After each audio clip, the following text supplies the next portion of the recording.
guys, meron po tayong tanggap ngayon, isang washing machine na manual o basic washing machine, single tub.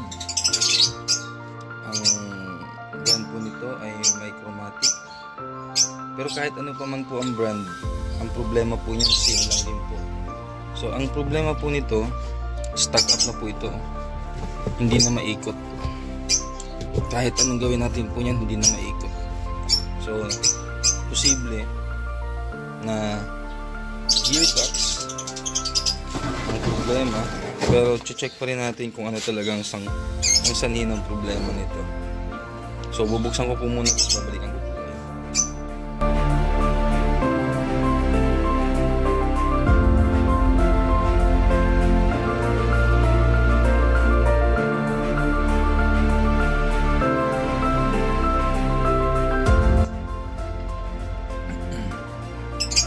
So ito guys, nakita ko na po kung yung problema.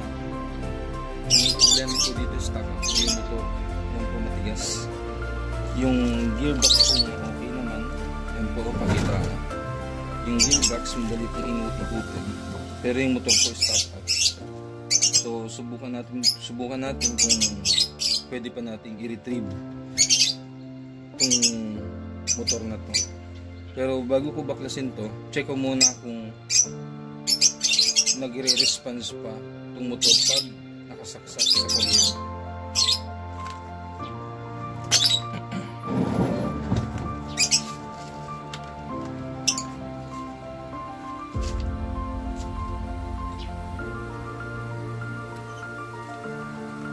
So ito guys, ito yung outlet, yung plug. Try natin isaksak kung mag-react, kung kahit makarinig man lang tayo ng konting sound dito sa motor na to.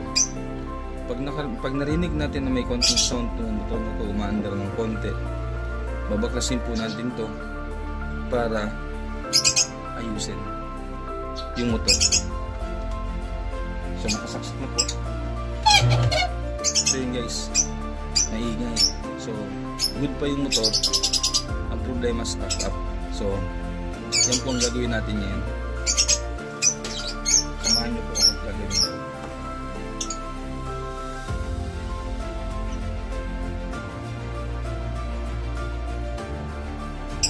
So dahil mahirap nang tanggal yung tornilyo, yung apat na yan, dito na ako magbabaklas. Gamit po tayo ng socket na D12, kahit wrench na D12 o 14, alin man po doon sa dalawa.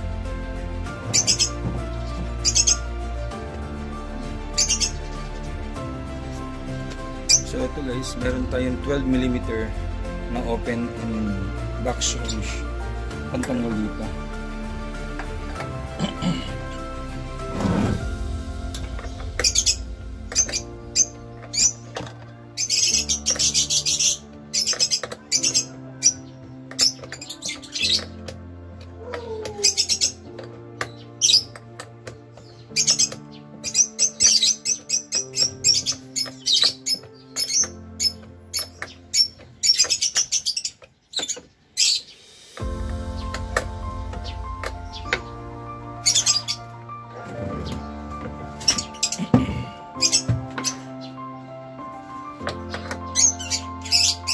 Kailangan pa rin natin ng pangontra dito sa ilalim na socket naman na 12mm, kasi umiikot lang po lahat, hindi sumasabay pati yung nut sa loob. Kailangan kontrahan po natin.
guys, no, tanggal na.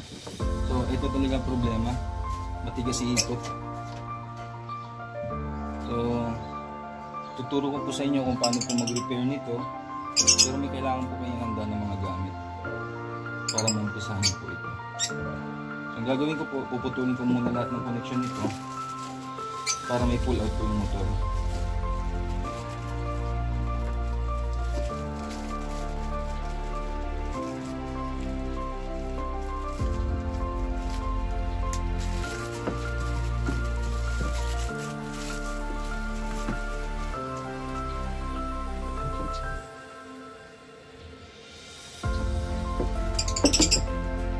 Pag nag-backlash po kayo nito, color coding lang po. May kanya-kanyang kulay naman po yan. Tandaan nyo lang po kung saan nyo pinutol. Hindi naman po kayo mahihirapan dahil gaya nga po nasabi ko, may color coding po yan.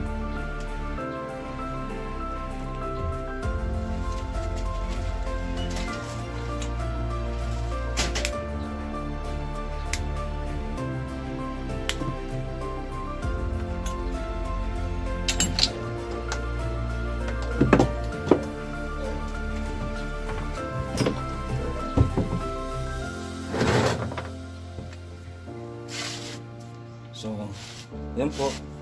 Mamaya babalikan ko po kayo para dito. Paano magbaklas po nito.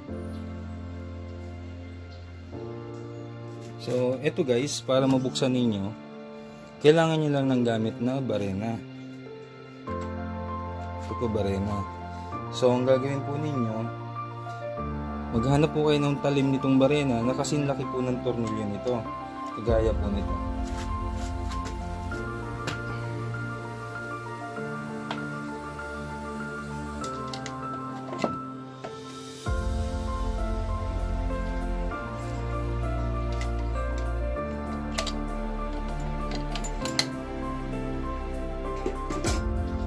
Kagaya po nito. Hanggat maaari, ito po, yung size ng barena at saka nitong bolt na ginamit o rivet na ginamit. Actually, hindi ito bolt, rivet po ito. So, yan po. Ang gagawin nyo lang po, tatanggalin nyo lang po yung 4 na rivet na yun para mapaghiwalay nyo po itong dalawang to. Kaya po ito nag-stack up. Posible po na natuyuan na po ito ng oil kasi may oil po ito eh. So, ang gagawin natin, lilinisin lang po natin yung shafting at the same time yung bushing. Lilinisin po natin yun para yung tutong na namuo po sa ilalim ay mawawala o malilinis natin. So ituloy ko lang po. Actually, dalawa na po yung natatanggal ko. May dalawa pa po akong tatanggalin.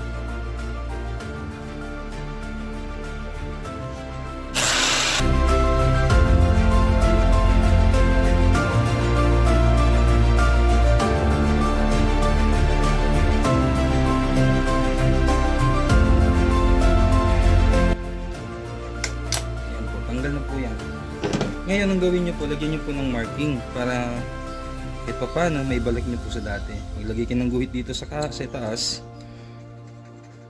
Ayan. Tapos lagyan nyo rin po ng guhit dito sa ibabaw. Ayan. Sa ibaba at saka sa ibabaw. Para alam nyo lang po kung saan kayo magbabalik mamaya. Tandaan nyo lang po na itong guhit na to at saka ang guhit na to nakatama po dito sa may sticker.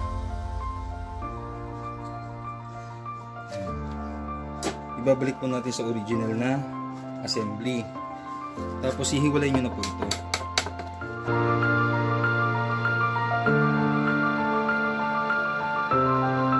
Ito guys, reminders lang. Huwag nyo pong gagawin itong ginagawa ko kung hindi nyo naman po alam, kung hindi po umaandar yung motor. Kailangan po magbabibrate po yun o uugong. Pag saksak ninyo at naramdaman yung umugong at umikot pero maingay, pwede nyo po itong i-apply. Ayan po, matigas talaga. Ibig sabihin, tuyong-tuyo na po yan. Ngayon, ito po, itong tinanggal natin, hindi na po ito magagamit. Papalitan na po natin ito ng bolt na mahaba. Na kasing haba lang din po nito.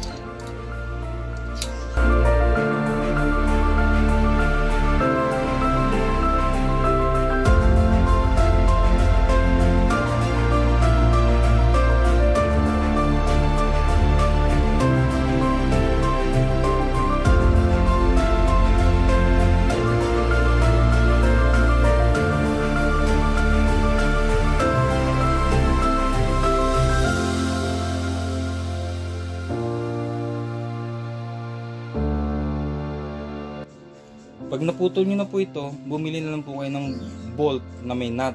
Samahan nyo na po ng washer at lock washer. Papakita ko po sa inyo mamaya pag nakabili po ako para mapakita ko po sa inyo kung ano po yung ibig ko sabihin na pang-replace po natin dito.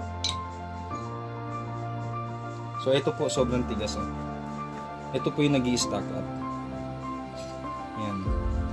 Tapos i-check nyo rin po, pag natanggal nyo na to, check nyo rin po kung may gas-gas. Gamit po ang kuko. Pag wala pong gas-gas, good po yun.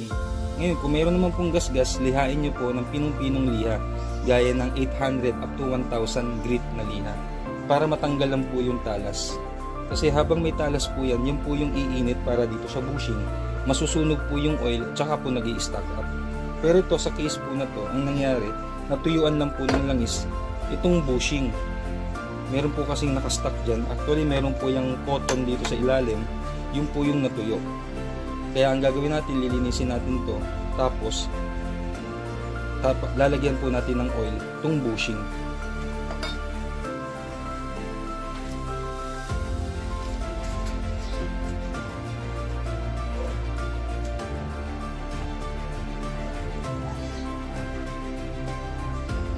Gumamit lang po kayo ng basahan, tapos yung basahan lagyan ninyo ng oil. Yan po yung yan po yung ipanglilinis natin dito sa bushing. Yung oil po na to ay engine oil, hindi po yung oil na Singer. Engine oil po na sasakyan.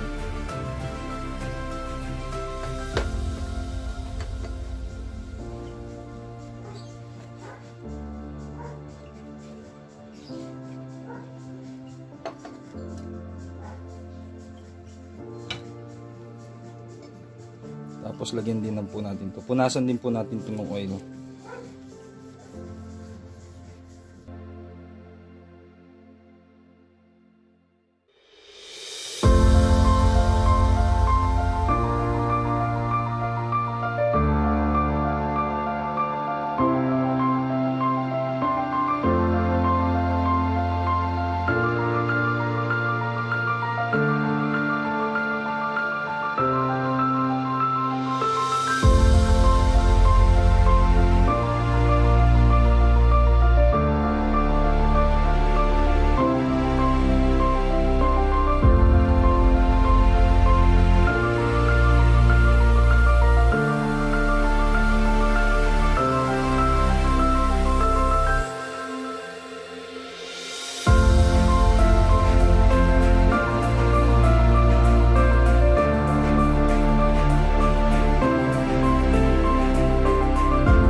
So balansin na. One down. Bibilin na ako ng... Tapos guys, gagawin natin, bibili tayo ng bolt. Yun naman ang gagamitin natin pang lock dito. Kasi gaya nito, pinutol ko na. So, ganap tayo ng bolt na kasing haba nito. Mas mahaba ng konti para umabot dito dulo sa dulo. Kasi pag itong ginamit ko maiksi na, hanap tayo na mas mahaba dito. Kasing taba naman ito. So mamaya guys, babalikan ko kayo para ipakita ko sa inyo kung paano ko naman ito ibabalik at i-assemble doon sa mismo housing ng washing machine. Ito po yung bolt na gagamitin natin na pamalit. Magkasintaba lang po yan, pero mas mahaba ng konti. Yun po ang gagamitin natin para magkaroon po ito ng lock. So yun po. Kaya kung gusto nyo po mag-DIY sa mga adult natin sa bahay, pwede sa babae, pwede sa lalaki, yung mga interesado po, pwede nyo pong gayahin ito. Wala pong kahirap-hirap, hindi po kayo mahihirapan. Ngayon, ang i-replace po natin na bolt ay kagaya nito. 2 inches po ang haba. So, pag may bolt, dapat may nut. Kung may nut, dapat may washer. Since wala po akong mabiling washer, ang gagawin ko na lang po, magdo-double nut tayo. Dodoblehin po natin yung nut para magkaroon po ng lock. Dahil kung wala pong lock, katagalan po, habang umiikot po yan, pwedeng lumuwag yung nut sa bolt. So madidisalign po ito, mawawala sa alignment. So pag nawala po ito sa alignment, sisikip na naman po ito at hindi na naman po iikot dahil hindi na po naka-align. So dahil meron naman po akong nakahanda na bolt, binili ko po kanina, 4 na piraso. Ito po, ikakabit ko na po.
So ayan po, malambot pa rin. So good na po yun.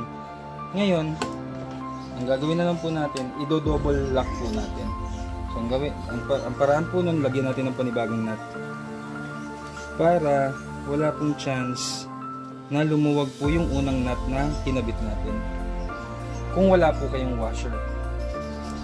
Kung may washer naman po kayo, ang piliin nyo po yung lock washer. Hanggat maaari, lock washer, wag po yung flat washer.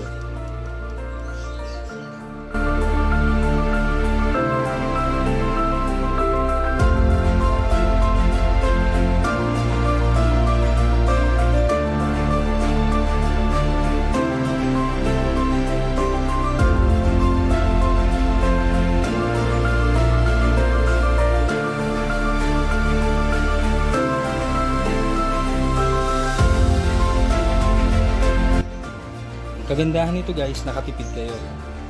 Kasi kung good naman po yung motor at bibili po kayo dahil matigas na po ito, gagastos din po kayo ng mga 800 to 1,200 ang isa. Depende po sa location ng lugar ninyo. Kung malayo po kayo sa syudad at bandang probinsya, mabibili nyo ito po nasa around 1,200 up to 1,500. Ngayon kung malapit po kayo sa syudad o sa bayan, mabibili nyo po ito ng 800 up to 1,200. So dahil sa ginawa po natin, nakatipid po kayo na at least 1,000 pesos. Yung labor, nasa sa inyo na po yun. Kasi kung kayo naman pong gumawa, hindi nyo po sisingilin yung sarili ninyo. So ayan po, sobrang lambot. So, gagawin ko na lang po. Mamaya, pag hindi na po mainit, ikakabit ko na po doon sa housing para magamit na po ng may-ari at makapaglaba na rin po siya. Dahil ilang araw na rin po siya hindi makapaglaba. So lumapit po siya sa akin at sabi niya kung pwede ko daw gawin kaysa bumili siya ng washing machine na bago. Since maganda pa naman po yung kaha, sabi ko sige susubukan ko kung mai-repair. Since na-check ko naman na okay po yung motor, umaandar, so sabi ko i-repair ko na lang po ito. So yun guys, so mamaya po babalikan ko po kayo, ibabalik ko po yung video, tutuloy ko po sa paggagawa. Doon naman po tayo sa labas para may kabit ko po itong motor doon mismo sa house. So ito na guys, no, tapos na nating ayusin yung motor ng washing machine. Ngayon ibabalik na po natin, pakita ko sa inyo kung paano mabalik. Actually kung paano po natin binaklas, ganun din po ang proseso ng pagbabalik, pero papakita ko pa rin po sa inyo na yung ginawa ko po ay sure ball na okay, siguradong sigurado na gagana po uli yung washing machine po ninyo kung sakaling ginaya nyo po yung step by step na ginawa ko. Samahan nyo po ako at ibabalik ko na po yung motor ng washing machine na ginawa ko po kanina.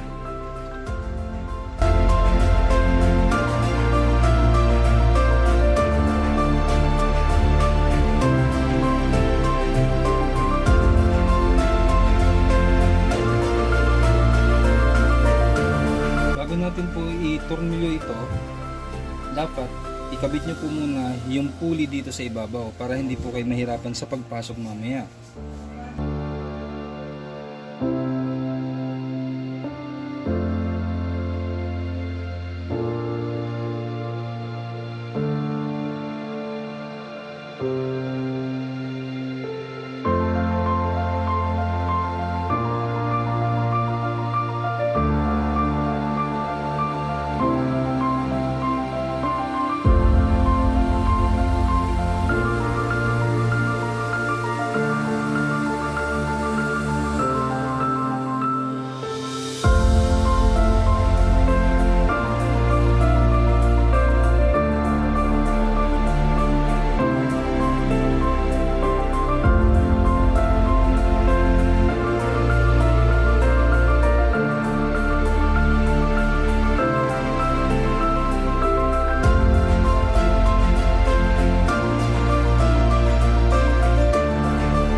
So yun guys, kabit ko na yung tatlong tornilyo. Ngayon, isunod naman po natin itong belt bago natin higpitan yung motor. So ipasok nyo muna yung belt dito sa malaking pulley sa may gearbox, tapos ipatong nyo itong belt dito sa may pulley naman ng motor. Ngayon ang gagawin nyo para maiakyat nyo po ito, kung maipasok ninyo, hawakan nyo lang po dito sa ibabaw yung belt, padiin bago nyo po iikot yung gearbox. Ayan po, napansin nyo po itong isang kong daliri nakapatong dito sa ibabaw ng belt, tapos itutulak nyo po pababa, ganyan po, bago nyo po ikutin tong gearbox para sumampa po yung belt doon sa may pulley ng motor.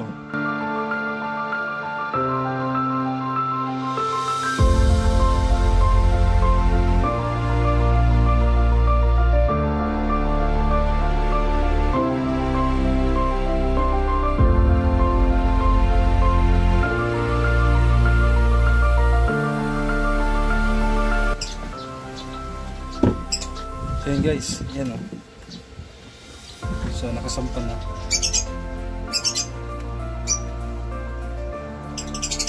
Tignan nyo din po yung alignment. Yung alignment ng dalawang pulley. Dapat po, itong pulley ng gearbox, ito po yung gearbox, dapat po yung pulley ng gearbox ay ka-level lang din po nitong pulley ng motor. Kung hindi po, ang gagawin nyo po, i-adjust nyo po ng konti yung pulley ng motor, luwagan nyo yung tornilyo dito sa ibabaw, sabay po iangat nyo ng konti.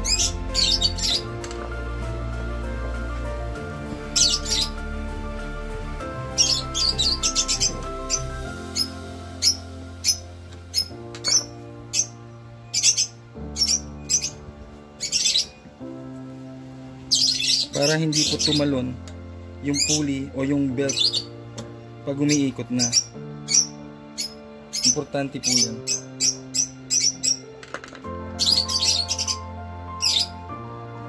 So ayan po, magka-level na po yan. Tatandaan nyo po, bago nyo po higpitan tong pulley dito sa motor ng washing machine, dapat naka-level po yung pulley ng gearbox at ng motor. Importante po yan, tandaan nyo po lagi. So pag na-level na po ninyo, higpitan nyo na po ito, yung nut dito, yung bolt dito sa ibabaw, pati yung lock na nut po yan sa ilalim. Meron po yung lock na nut, gamitan nyo lang po ng pliers o pliers.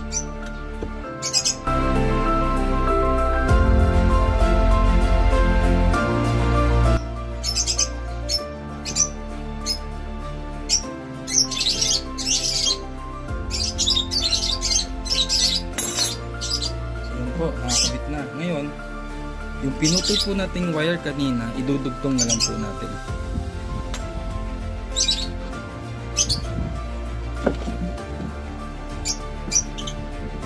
Sabi ko po kanina, bago nyo po putulin, tandaan nyo po kung saan nyo pinutol o kung saan nyo po putulin.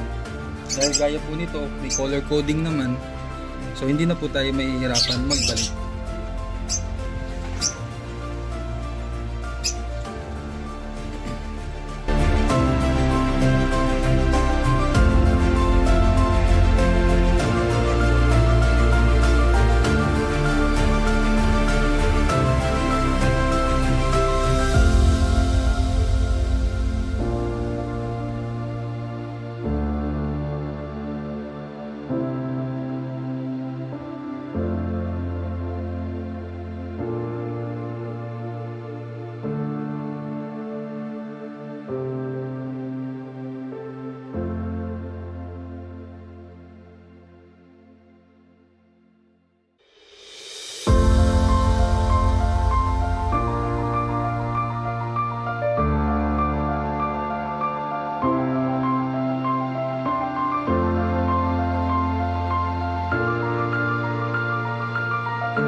Tapos balik na po natin tong drain, yung rubber ng drain. Siya nga pala guys, kung sakaling ang washing machine po ninyo, kahit naka-close yung drain, tapos nagde-drain pa rin po ng tubig, ito lang po ang problema ng goma. Palitan nyo lang po. Kung bago pa po ang goma, yung spring po baka malambot na, pwede nyo rin pong palitan.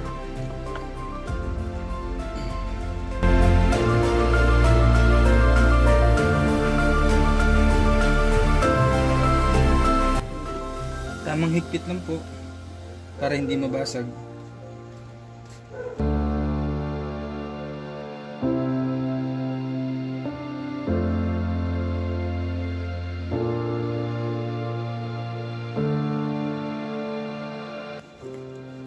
Ayan po. So mas maganda po, balutin natin ng plastic para in case na mabasa, protected po siya against the tubig.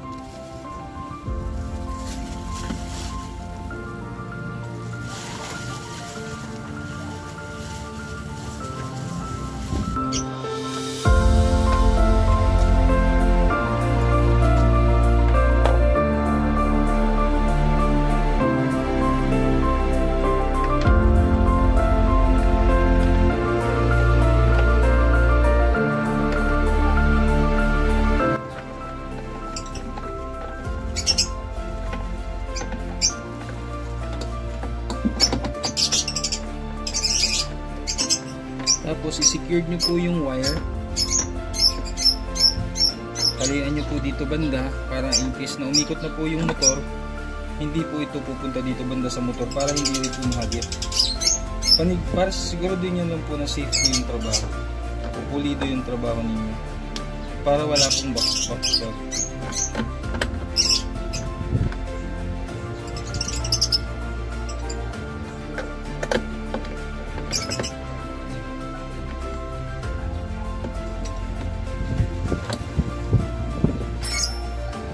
Ngayon, try na po natin kung hindi na po mag-iingay yung washing machine.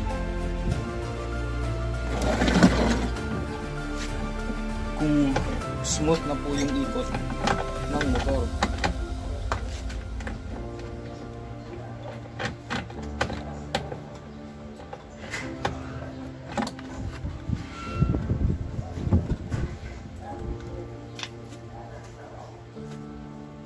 So ipo-plug ko na.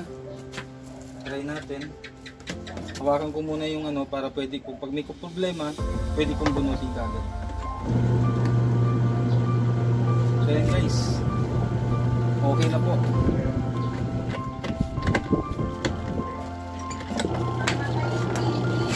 So yan guys, so okay na po. Smooth na po yung washing machine, wala na pong lagutok, hindi na rin po nag-i-stop. Hindi kagaya po kanina nung dumating sa akin, umuugong lang po yung motor tapos hindi po ito umiikot at magaspang na magaspang ang tunog. So yun lang guys, sana po yung nakapulutan po ninyo ng aral, sana po yung nakatulong po sa inyo. In case na mangyari po to sa isang washing machine o kagaya ng washing machine ninyo, gamit ninyo sa bahay, pwede nyo pong gayahin ito, panoorin nyo po yung YouTube channel ko at sigurado ko po na lahat ng i-upload ko po ay mapapakinabangan po ninyo. So hanggang sa muli guys, sa mga nakasubscribe na nga po pala sa akin, maraming salamat po. Sa mga hindi pa po nakasubscribe, please subscribe, like, share, and hit the notification bell para updated po kayo sa mga bago pa po pong videos na mga i-upload. So maraming salamat po at magandang araw po sa inyo lahat.